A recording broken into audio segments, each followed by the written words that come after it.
Les damos la más cordial bienvenida a nuestra sesión de educación sanitaria. Somos el equipo encargado de guiarlos en esta jornada educativa. Mi nombre es Víctor Ángel y espero disfruten de esta presentación.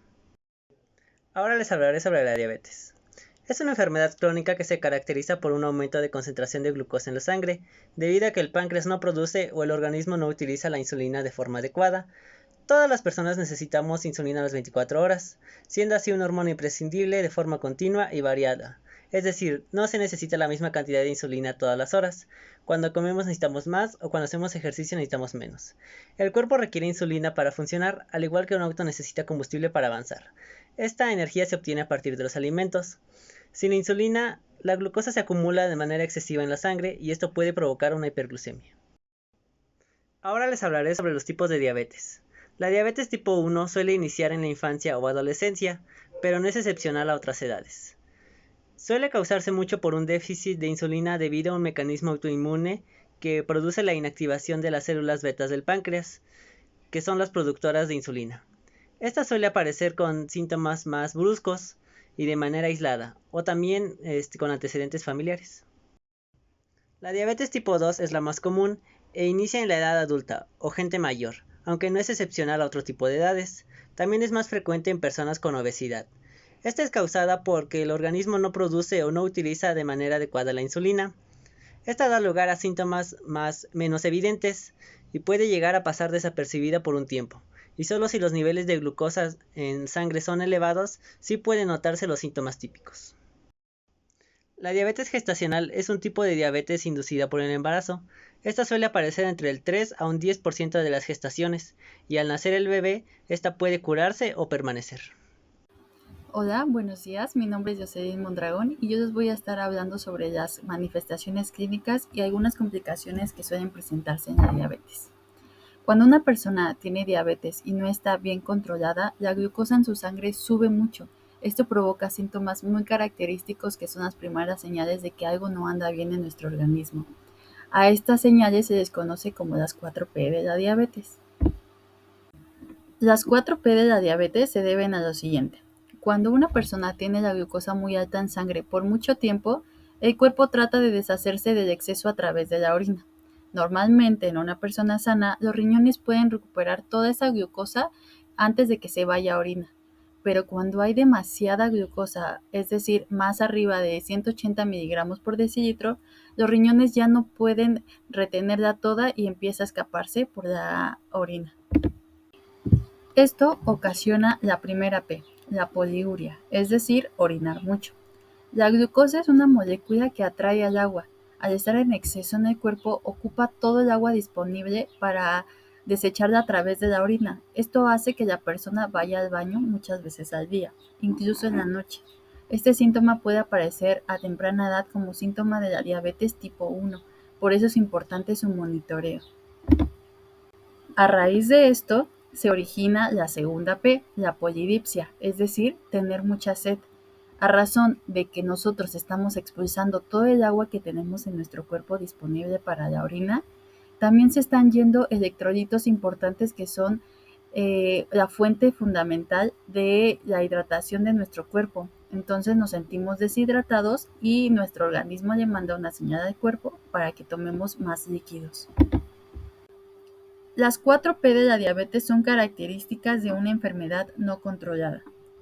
Entonces, estas pueden llegar a complicaciones agudas como la cetoacidosis diabética, que sucede principalmente en personas con diabetes tipo 1. Como no tienen suficiente insulina, el cuerpo empieza a usar las grasas como fuente de energía y eso produce unas sustancias llamadas cetonas, que son tóxicas. Esto puede ocasionar vómito, dolor abdominal, respiración agitada y si no se trata puede llegar hasta producir coma. Además, también puede producir el estado hiperglucémico hiperosmolar, que es más común en la diabetes tipo 2. Al estar desechando orina, nos estamos deshidratando y esto nos puede ocasionar confusión, somnolencia, hasta la pérdida de conocimiento. Por último, les voy a hablar sobre las complicaciones a largo tiempo, que se dividen en microvasculares y macrovasculares, es decir, daños a los pequeños vasos sanguíneos y a los grandes vasos sanguíneos. A los pequeños vasos sanguíneos se puede ocasionar un daño a la retina, a los riñones y a los nervios, lo que nos puede ocasionar ceguera, que necesitemos en un tiempo después diálisis y que no sintamos o perdamos esa sensibilidad que tenemos en los nervios, ya sea más comúnmente en pies y manos, lo que nos puede ocasionar una enfermedad llamada pie diabético. También están los daños a macrovasculares, que nos puede ocasionar enfermedades cardiovasculares y enfermedades cerebrovasculares, que nos puede ocasionar ataques al corazón, derrames cerebrales y problemas graves en las piernas y pies como úlceras difíciles de curar o amputaciones. Las personas con diabetes también son más propensas a infecciones en general y problemas en la piel. Por eso es que mantener la glucosa en bajo control es crucial para evitar estas complicaciones y proteger la salud a largo plazo. Buenos días, mi nombre es Miguel Ángel González Sánchez y a continuación yo les voy a hablar sobre el diagnóstico de la diabetes y su prevención. Para llevar a cabo el tratamiento de esta enfermedad es necesario un diagnóstico. Existen diferentes métodos, entre ellos se encuentra la prueba A1C. Esta prueba consiste en llevar a cabo lo que es el promedio de los valores de glucosa, lo que normalmente conocemos como azúcar, durante los últimos 2 o 3 meses. Para el caso de una persona sana, los valores de estas son menores al 5.7%. En caso de que presenten prediabetes, los valores son de 5.7% a 6.4%. Y para el caso de diabetes, estos son de 6.5 o mayores. Cabe mencionar que para confirmar un caso positivo, se necesitan repetir las pruebas. Otra de las pruebas es la de glucosa plasmática en ayunas. Esta prueba consiste en abstenerse de comer alimentos y bebidas, a excepción del agua, durante un periodo de 8 horas antes de realizar una toma de muestra. Para el caso de esta prueba, una persona sana presentará valores menores a 100 miligramos sobre decilitro. Una persona que presente prediabetes tiene valores de 100 a 125 miligramos sobre decilitro. Y en caso de presentar diabetes, estos son de 126 miligramos sobre decilitro o mayores. Existen diferentes programas por parte del gobierno, los cuales ayudan a prevenir y en caso de presentar esta enfermedad, a tener una mejor calidad de vida. Entre ellos se encuentra MIDE. Este programa forma parte del ISSSTE, en el cual se cuenta con un equipo de profesionales de la salud, los cuales ayudan a las personas, además de que se les brinda capacitación para que eviten complicaciones y tengan una mejor calidad de vida. Otro de los programas es el de Diabetims. Este es llevado a cabo por el Instituto Mexicano del Seguro Social, en el cual se les proporcionan lo que son consultas médicas, medicamentos y educación sanitaria, en temas como lo son el alimentarse adecuadamente y aprender a comer por porciones, además de que se ayuda a prevenir la diabetes gestacional, la cual ya se había mencionado anteriormente. Hola, ¿qué tal? Al público en general. El día de hoy los integrantes Ledesma Álvarez, María José, Pacheco Vázquez Leonor, Olvera Reza Daniel y su servidora Torres Chávez Alicia les vamos a ir explicando sobre el tratamiento farmacológico de la diabetes. Les iremos explicando sobre los medicamentos más comunes para tratar esta patología, como son la metformina, la pioglitazona, la liraglutida y como último, pero no menos importante, la insulina. Si alguno de ustedes toma alguno de estos medicamentos, esta información es importante para su salud.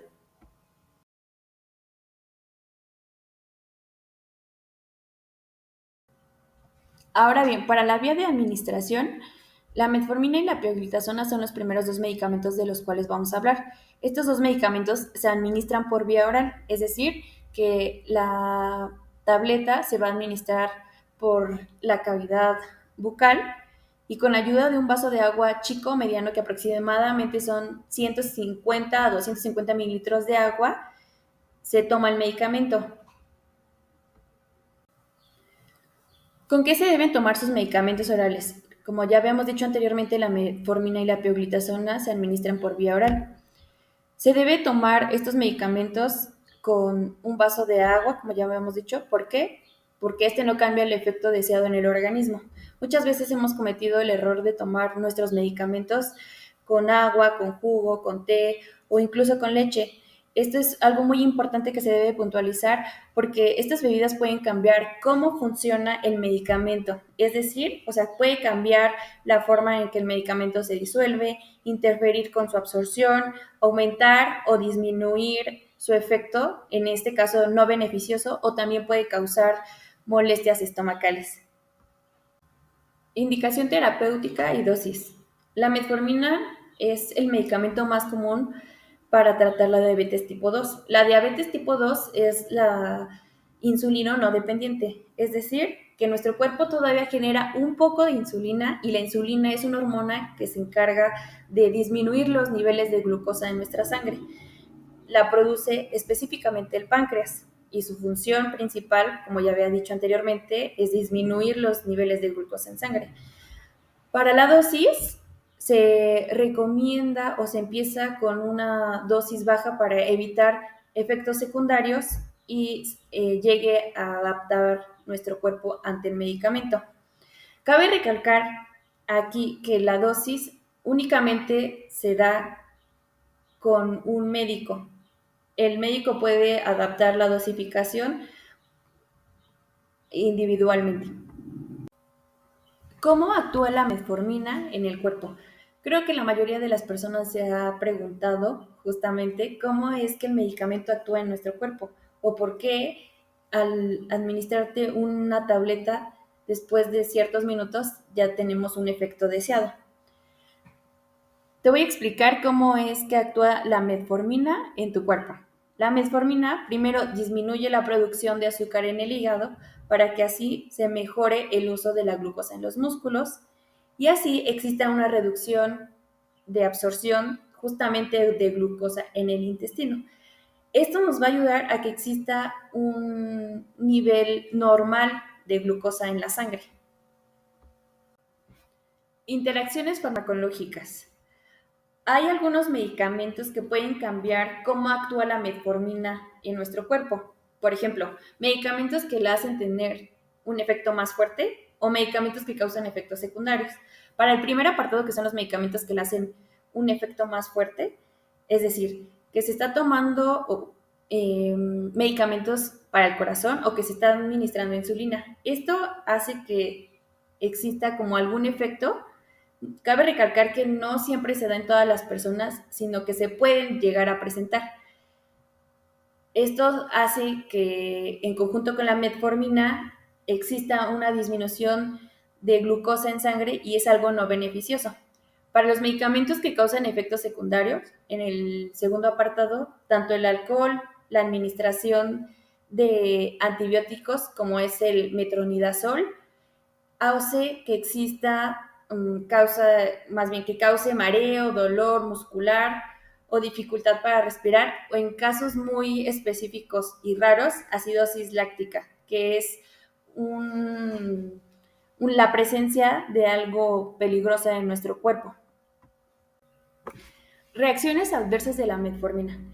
Cabe recalcar que no todos los pacientes que están tomando metformina llegan a presentar estas reacciones alérgicas. De 10 pacientes puede que lo lleguen a presentar 1 o 2 personas, pero siempre hay que estar alerta de nuestros síntomas cuando se toma un medicamento.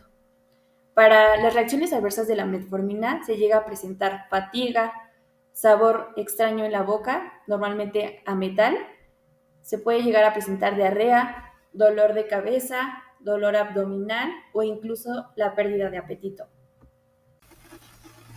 El siguiente medicamento a tratar es la pioglitazona. Es un fármaco que se utiliza para tratar la diabetes tipo 2, indicado en terapia simple para personas que no pueden tomar metformina por diferentes motivos, o en terapia combinada con esta última para personas que no son capaces de controlar sus niveles de glucosa únicamente utilizando metformina. ¿Cómo actúa la pioglitazona en el cuerpo?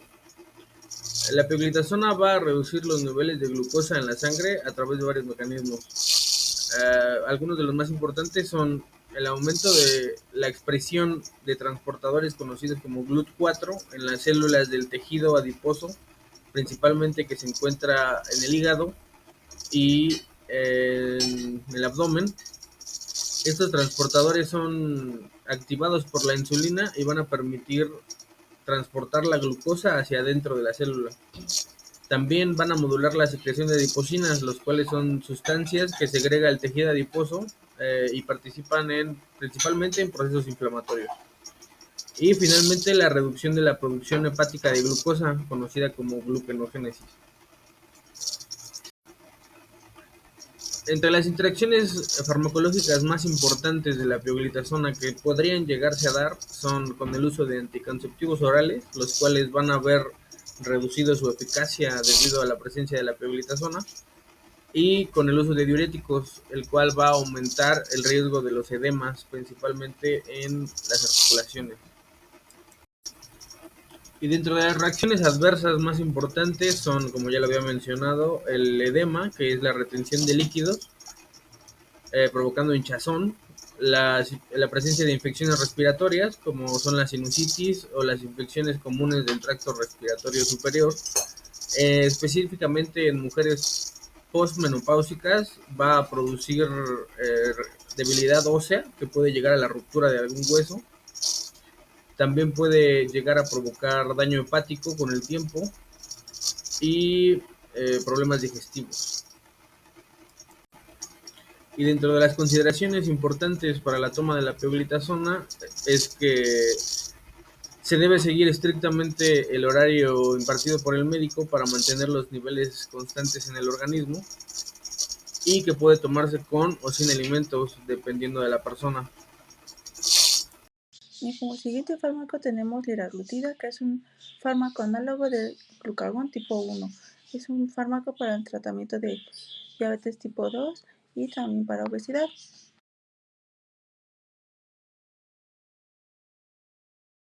La vía de administración es sencilla, se inyecta en el abdomen, músculo, a la parte superior del brazo una vez al día, preferentemente a la misma hora.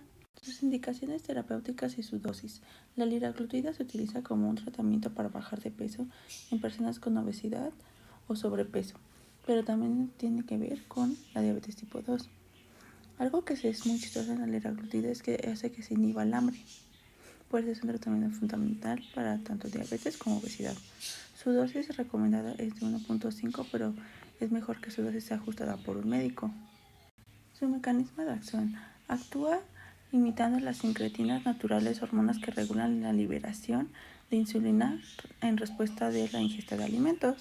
Es muy sencillo y eso mismo hace que baje la glucosa en sangre.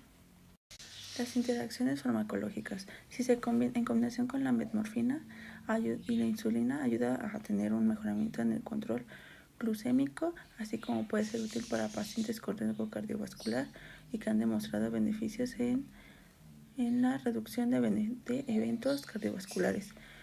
También tiene interacción con la warfarina y anticoagulantes orales, que puede hacer como un riesgo en alteración de absorción, asimismo como fármacos de absorción rápida, que sería el paracetamol, antibióticos, que puede retrasar su efecto.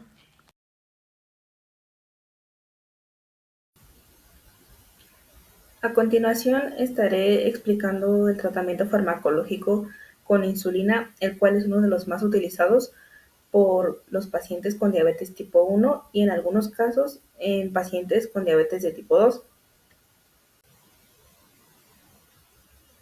La insulina tiene 3 vías de administración. Es la vía subcutánea, intravenosa y la inhalatoria. En la vía subcutánea, esta se inyecta en el tejido subcutáneo, generalmente en el estómago, brazos o muslos. Esto para asegurar su absorción constante. La vía inhalatoria se utiliza en situaciones hospitalarias para el manejo de cetoacidosis diabética o de crisis hipoglucémicas graves. La vía inhalatoria se administra en forma de polvo seco con un dispositivo especial y su absorción es más rápida que la vía subcutánea. Este medicamento está indicado para pacientes con diabetes tipo 1 para sustituir la insulina que el cuerpo no produce y en algunos casos para pacientes con diabetes tipo 2 avanzada. Para esto hay diferentes tipos de insulinas. Las más utilizadas son las de acción rápida, intermedia y prolongada. Las de acción rápida, estas son ideales para usarse antes de las comidas, y las de acción intermedia y prolongada, pues estas van a impedir que los niveles de glucosa en sangre aumenten sin comer. En cuanto a la dosis, esta siempre va a estar prescrita por el médico y va a variar en función de la glucosa en sangre y de la respuesta individual de cada paciente. En cuanto al almacenamiento de este medicamento, se recomienda que la insulina que aún no se encuentra abierta se guarde en el refrigerador o se mantenga lo más fría posible. Esto entre una temperatura de 2 y 8 grados centígrados. Si la insulina ya se encuentra abierta, pues puede estar sin refrigeración a una temperatura de 15 grados centígrados a 30 grados centígrados, pero se debe de tratar de mantener pues lo más fría que se pueda. No se debe de congelar nunca y si se encuentra congelada, esta se debe de desechar. También debemos de mantener la insulina alejada del calor directo y de la luz solar directa, ya que pierde cierta eficacia al estar expuesta a temperaturas extremas. ¿Y cómo es que actúa? Pues este medicamento va a funcionar como la hormona insulina, la cual es producida por el páncreas, todo con el objetivo de mantener los niveles de glucosa en sangre en los valores normales y pues así prevenir complicaciones graves. Algunos medicamentos que van a influir en la respuesta de la insulina o que tienen interacción farmacológica son los antiinflamatorios, los inmunosupresores como la prednisona, la cortisona y los diuréticos. Estos van a disminuir la respuesta de la insulina. Medicamentos que son utilizados para disminuir la presión arterial y algunos antibióticos como las tetraciclinas van a prolongar un efecto hipoglucémico, es decir, niveles bajos de glucosa.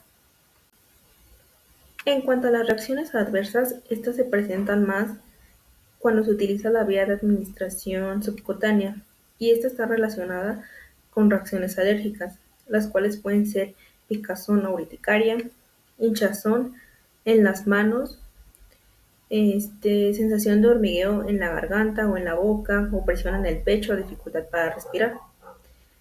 En dosis muy altas, la insulina puede causar hipoglucemia, la cual tiene síntomas como náuseas, ansiedad, temblores, sudoraciones frías, taquicardia o hambre.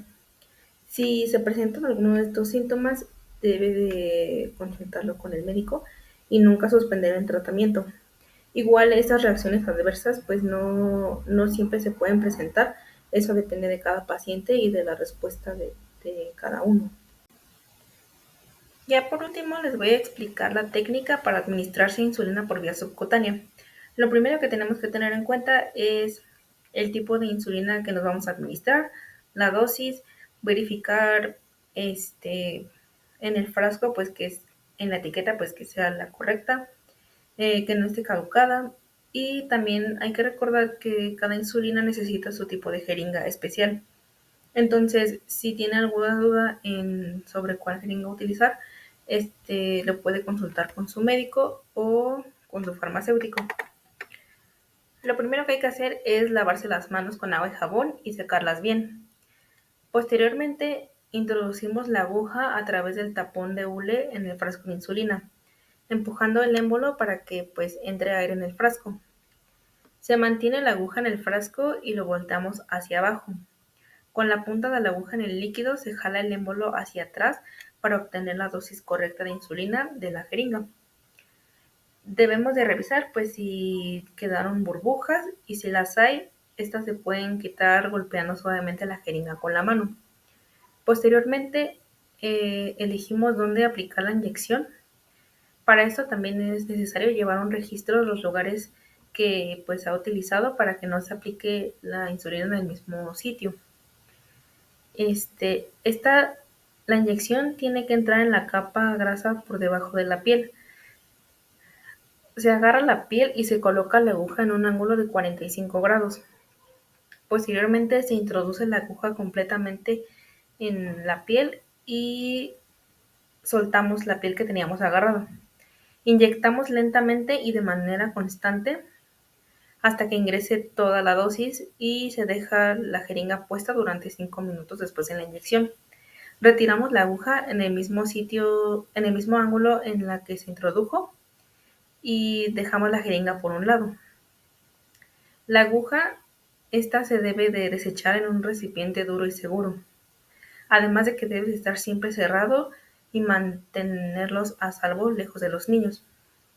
Otras recomendaciones es de que nunca se deben de compartir cartuchos, ni plumas, ni agujas por el riesgo de transmisión de patógenos sanguíneos y que pues sí deben de estar lejos de los niños y de los animales. Bueno, ahora ya hablamos de lo que consiste la patología de la enfermedad, ya hablamos también de lo que es el tratamiento farmacológico, ahora veamos cuál es el tratamiento no farmacológico. ¿En qué consiste un tratamiento no farmacológico? Más allá de los medicamentos, existen herramientas poderosas que pueden transformar la vida de quienes viven con diabetes. Las intervenciones no farmacológicas, como lo pueden ser una alimentación saludable, llevar a cabo ejercicio de manera regular, el control del estrés y terapias complementarias, han demostrado ser una herramienta clave para mejorar el control glucémico, reducir complicaciones y mejorar la calidad de vida de los pacientes. El tratamiento farmacológico se centra principalmente en lo que es el uso de la insulina y algún tipo de medicamento de manera oral, como puede ser la metformina, los cuales ayudan a controlar la glucosa en la sangre. Por otro lado, el tratamiento no farmacológico se centra en cambios en el estilo de vida, como una alimentación saludable, actividad física regular, control del estrés y educación acerca de lo que consiste esta enfermedad. La combinación del tratamiento farmacológico con intervenciones al estilo de vida puede ofrecer mejores resultados a largo plazo, ayudando esto a la reducción del riesgo de complicaciones cardiovasculares y renales en pacientes diabéticos. Como acciones no farmacológicas tenemos el no fumar. La nicotina aumenta la resistencia a la insulina, lo que hace más difícil mantener los niveles de glucosa estables. El cigarrillo no solo empeora el control glucémico, sino que también acelera el deterioro del organismo. Abandonar el tabaco es una de las decisiones más importantes y positivas que puede tomar una persona con diabetes para poder proteger su vida. Por otro lado, tenemos los cuidados psicosociales. El estrés y la depresión pueden influir negativamente en el control glucémico. Los cuidados psicosociales, como lo pueden ser el acompañamiento terapéutico, el apoyo emocional y la educación en autocuidado, ayudan a reducir lo que es la ansiedad, mejorar la adherencia al tratamiento y fortalecer la autonomía del paciente. Atender la mente es tan importante como cuidar el cuerpo en este camino hacia una vida con diabetes. Otro de los puntos importantes del tratamiento no farmacológico es el ejercicio físico. Uno de los principales factores de riesgo para el desarrollo de diabetes y de sus complicaciones es el sedentarismo. Durante el ejercicio, los músculos usan más glucosa como energía, lo que nos ayuda a tener un mejor control de los niveles de azúcar en la sangre. La Asociación Americana de Diabetes recomienda al menos 150 minutos por semana de actividad física moderada. El caminar es la forma más simple de actividad física para una persona con diabetes. Ahora, a continuación, hablaremos de las recomendaciones alimenticias para el control de la diabetes expuesta por nuestro compañero Pineda Hidalgo César Uriel. Hola, buen día. Mi nombre es César Uriel y vengo a hablarles sobre las recomendaciones alimenticias en la dieta de una persona con diabetes. Cada vez que consumimos alimentos, especialmente aquellos que contienen carbohidratos, como el pan, el arroz o las tortillas, a través de varias reacciones bioquímicas se convierten en glucosa, la cual es la fuente principal de energía para nuestros cuerpos. Ahora, la insulina, que es una hormona y producida por el páncreas, actúa como una llave que permite que esa glucosa entre a las células. En una persona sana, los niveles de glucosa e insulina se comportan de una forma específica a lo largo del día. En la siguiente imagen se demuestra cómo es que lo hacen. En ayuno, el nivel de glucosa se mantiene entre un rango de 70 a 100 miligramos por decilitro, mientras que la insulina se mantiene en un nivel bajo. En la gráfica se muestran 3 picos, cada uno de ellos representa una comida principal a lo largo del día. empezando por el desayuno, la comida y la cena. Después de comer, la glucosa sube alrededor de unos 90 a 150 miligramos por decilitro, porque los alimentos se digieren y la glucosa entra en la sangre. Y la insulina también sube porque el páncreas detecta esa glucosa y la libera. A medida que el tiempo pasa, la glucosa baja debido a que es utilizada o almacenada y la insulina vuelve a su nivel normal. En la noche o en un ayuno prolongado, la glucosa se mantiene en niveles bajos porque el hígado la libera poco a poco. Ahora, ¿qué es lo que ocurre con esos niveles de glucosa e insulina en sangre en un paciente con diabetes? Anteriormente, un equipo ya nos explicó que existen al menos dos tipos de diabetes. En la diabetes tipo 1, el páncreas ya no produce insulina o muy poca, lo que provoca que la glucosa se acumule en sangre y ya no puede entrar a las células. En la diabetes tipo 2, el cuerpo todavía puede producir un poco de insulina, pero las células ya no responden bien a ella. A esto se le llama resistencia a la insulina. Pero, ¿por qué es que les explico todo esto? El comportamiento de la glucosa a lo largo del día y cómo funciona la diabetes. Porque quiero que comprendan la importancia de la glucosa en nuestro cuerpo y lo vital que es mantenerla en equilibrio. Antes de empezar con las recomendaciones, me gustaría dejar en claro algo. No existe una dieta establecida y definitiva que ayude a controlar la diabetes, pues ésta se debe de ajustar a dos factores principales. El primero es que se debe de ajustar a los gustos y creencias de cada uno, pues es necesario sentirse cómodo con lo que se come. El segundo factor es que se debe de ajustar a la accesibilidad que se tiene para conseguir alimentos abundantes, saludables y de buena calidad. Una vez dicho esto, la primera recomendación es comer varias veces al día, pero en porciones más pequeñas. Por ejemplo, si se come solo una o dos veces al día y en grandes cantidades, la glucosa va a subir mucho y luego puede bajar rápido, incluso al punto de la hipoglucemia, especialmente si se usan medicamentos. Comer pequeñas cantidades en un horario establecido cada 3-4 horas distribuye mejor la entrada de glucosa al cuerpo. Comidas pequeñas hacen que se necesite menos insulina de golpe, lo que favorece un mejor control. Al mantener los niveles de glucosa más estables, se evita la fatiga por bajones de azúcar. Otro efecto posible es controlar el apetito, pues se reduce la ansiedad por comer dulces o carbohidratos simples. Para planificar un menú equilibrado se deben de tener en cuenta los siguientes principios. Al distribuir las comidas a lo largo del día, se recomienda tener 3 comidas principales más una colación entre cada una de ellas con horarios regulares para evitar variaciones bruscas de la glucosa. En el control de los carbohidratos no nos referimos a eliminarlos, sino a elegir los correctos y en la cantidad adecuada. El término carbohidrato saludable se refiere a aquellos que, además de aportar energía, vienen acompañados de nutrientes beneficiosos, como la fibra, vitaminas o minerales. Son carbohidratos más completos y no provocan aumentos bruscos de la glucosa en la sangre.